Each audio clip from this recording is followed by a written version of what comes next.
Cette actualité vous est présentée en collaboration avec Cryptost Academy. Ayez un temps d'avance sur le marché crypto en rejoignant notre communauté premium. Zora annonce son airdrop. Quelles sont les dates clés à retenir? Les équipes de Zora ont dévoilé que les utilisateurs de son Layer 2 spécialisé dans les NFT seront éligibles à un airdrop au printemps. Que savons-nous sur ce nouveau token?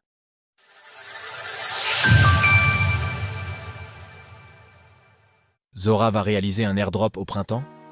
Malgré un secteur des tokens non fongibles, NFT, qui n'est pas encore revenu sur le devant de la scène depuis son âge il y a 3 ans, Zora est parvenu à se faire une certaine place, notamment grâce à son Layer 2 spécialisé.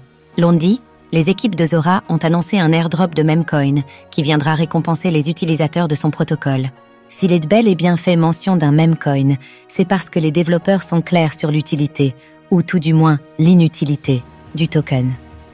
En commémoration du soutien continu à l'écosystème Zora, le lancement de Zora est prévu avec un approvisionnement total de 10,000 sur Base. Zora est uniquement destiné au divertissement et ne donne droit à aucun droit de gouvernance ni à aucune participation au capital de Zora ou de ses produits. Concernant les snapshots qui détermineront l'éligibilité à cet airdrop, un premier a été effectué lundi à 15 h, heure de Paris, tandis qu'un second aura lieu plus tard, 3 jours avant le Token Generation Event, TGE, du Zora. Si cet événement est prévu au printemps, aucune date n'a encore été dévoilée pour le moment. En matière de tokenomics, ce sont 35% des tokens qui seront directement attribués à la communauté, 20% pour des incentives communautaires, 10% pour l'airdrop, 5% de liquidité communautaire, 20% pour la trésorerie, 18,9% pour l'équipe, 26,1% pour les contributeurs.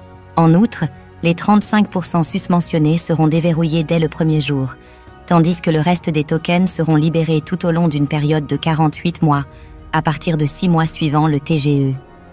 Depuis son lancement, Zora revendique avoir rassemblé 2,4 millions de collectionneurs pour 618 000 créateurs.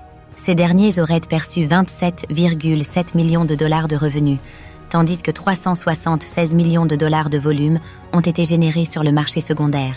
Pour ce qui est de l'utilisation du réseau, le nombre de transactions journalières affiche environ 65 000, contre plus de 100 000 l'année dernière à cette même période.